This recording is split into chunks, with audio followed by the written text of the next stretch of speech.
Good morning sa lahat. Tara, mabilis ang layout and design ng ating prayers for the GC guys. Using cellphone tayo.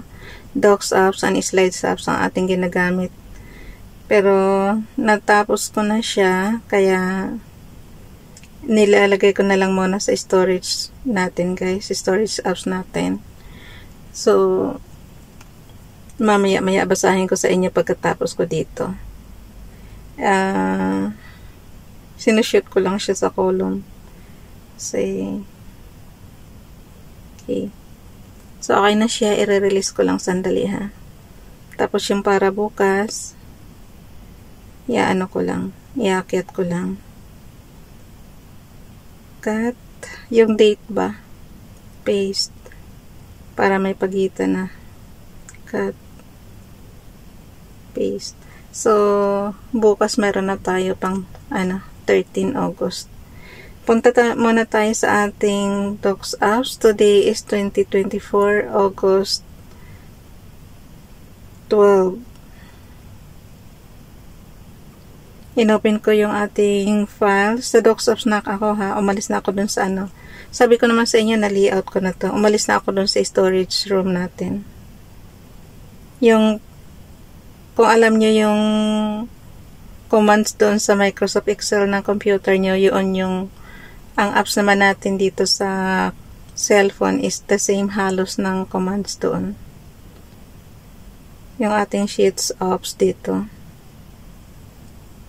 Ano ba tag dito? Ayan, yung ating sheets apps. Yun yung storage room natin. So, Docs apps, open ko ulit. 2024 August prayers for the GC. Scroll down tayo. Basahin ko lang naman sa inyo na layout ko na nga to. Today, ang ating font is Laura, size 12, text color ay black, highlight color is fuchsia pink. Naka-bold, naka-italic po yan. Yan. Skip na natin to. X lang guys, pagka skip nyo na. Yung format menu natin. So, type na natin. Naka-type na siya from Family GC. Yung mga gustong sumali sa Family GC, pakikontak yung aming founder, Harry De La Cruz, or yung mga admins ko, founder Muti, admins Roger Pacatang, Aileen Samarin, Aiki Akma, Sarah Golingana, Nay Elsa Samarikat, ang inyong lingkod Ralph Lion, Pag-Vlogs. Dito muna tayo okay. Yung mga gusto nga palang sumali sa Family GC, yung gusto magpa-member, i-add nyo lang dyan and then i-confirm na yan ng mga admins. Kung sino man yung makakakita dyan para mabilis kayo ma-monetize guys sa YouTube. Dikitan lang yan tsaka suportahan.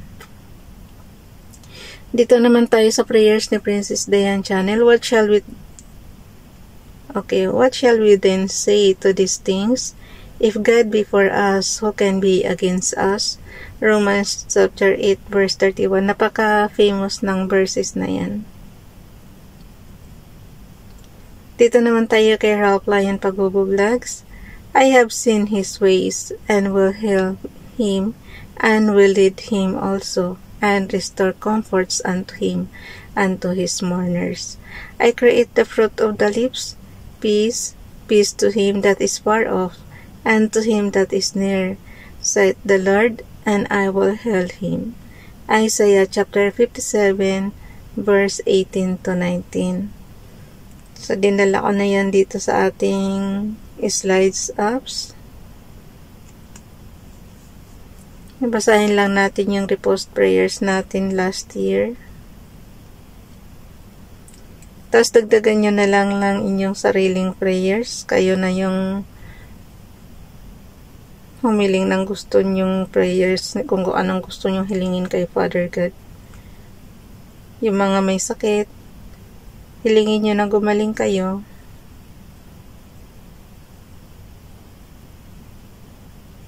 Di ba lang yan, taimtim na prayers lang. Tapos gagaling na kayo. Pag hingin nyo yung awa ni Father God para kaawaan niya kayo, tapos pagagalingin kayo, ops. Bakit ano?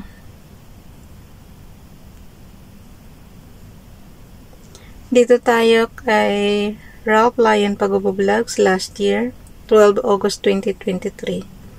And I have also given thee that which thou hast not asked, both riches and honor, so that there shall not be any among the kings like unto thee all thy days. 1 Kings chapter 3 verse 13, Bible King James Bible.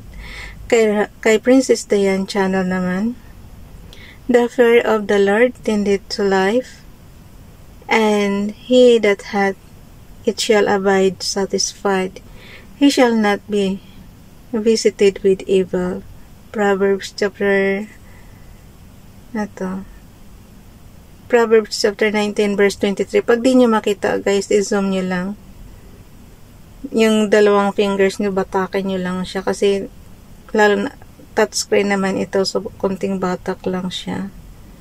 Lalaki na. Katulad nito, oh. Pag gusto mo talagang mabasa siya, palalakihan mo lang siya. So, halos mapuno na yung screen mo sa isang graphics pa lang. Para mabasa nga ng husto. Dito naman tayo kay Facebook na Donalyn. Paki-follow sa kanyang Facebook account.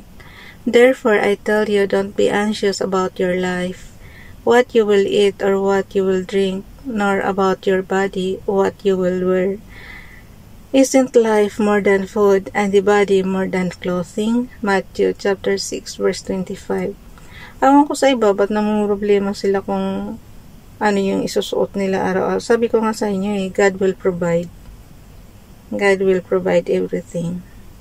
Tsaka huwag nyo isipin yung bukas, parang ano lang kayo yun. Mai-stress lang kayo kung isipin nyo, may makakain ba ako? Although na magtrabaho kayo para may income kayo.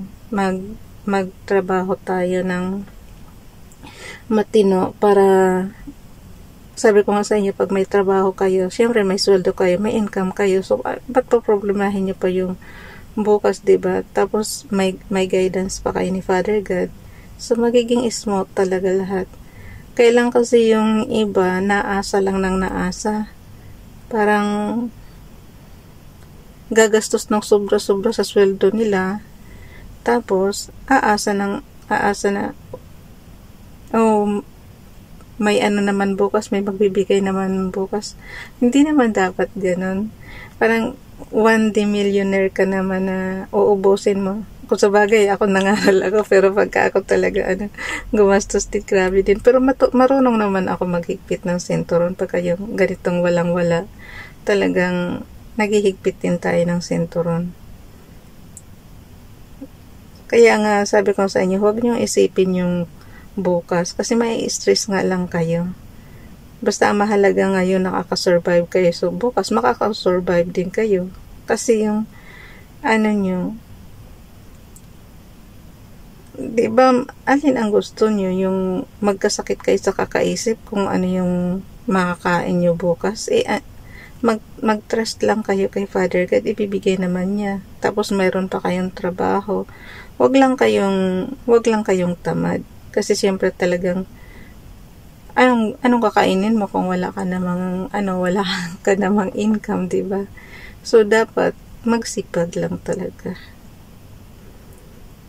Ganun lang kaya kasimple. So, na natin. Ipapasa na natin yung ubos na naman oras ko, guys. So, pagkaganyan, puno na siya. Yung ibig ko sabihin, okay na siya, diba? Left and right, okay na. So, screenshot lang natin yan. Tsaka, natin ipasa.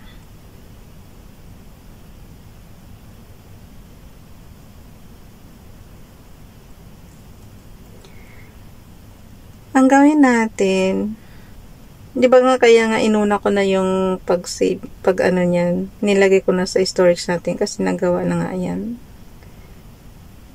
Binasa ko na lang sa inyo lahat ng prayers, tapos lagi kong sinasabi, dagdagan nyo na lang ng pansarili nyong prayers kasi iba't iba naman tayo ng hinihingi kay Father God.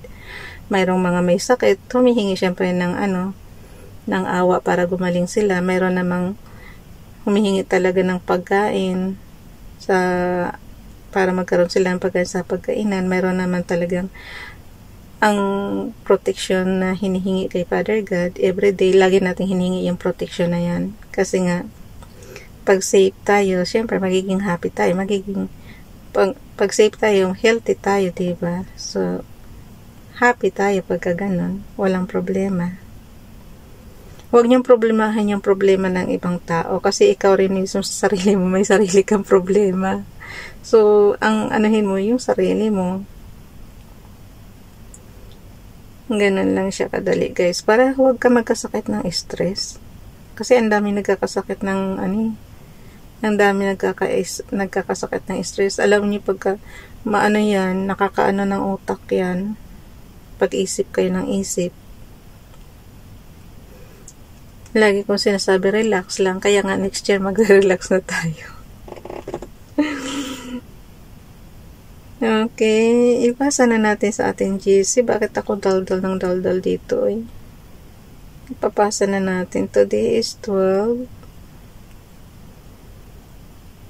Basta ako guys, nakita nyo naman 3 years na akong gumigising ng madaling araw, diba? Tapos lagi tayo nakikipag-usap kay Father God. Imagine niyo wala tayong absent dito. Everyday talaga tayo dito. Nakikita natin yung sarili natin araw-araw dito sa YouTube. Kasi nga, parang nagiging hobby na natin yung makipag-usap tayo kay Father God. Ganun lang siya kasimple. Pagka nakasanayan mo ng makipag-usap sa Kanya, siya na mismo ang gigising sa'yo para makipag-usap ka sa Kanya. Kasi ako kahit na hindi ako lumalagpas sa although lagi tayong may alarm clock para syempre hindi tayo lumagpas naman sa hindi natin masagasaan yung trabaho natin. Kasi importante rin yun guys eh. Importante si Father God. Tapos importante rin trabaho natin. Pag yan ang magkasama, magiging maganda ang buhay natin. 12 August. Tama ba? Minsan talaga hindi na ako sigurado sa sa date. Yung bang nagmamadali ka ng magiging 2025 na. 2024. Ayan, naging 2028 na tuloy. 2024. Tapos yung heart natin. Sandali na lang. Ako na magpasa nito guys. Prayers for the JC from YTCs. Ako na magpasa niya na ako na mag ng healings. Bye everyone. God bless.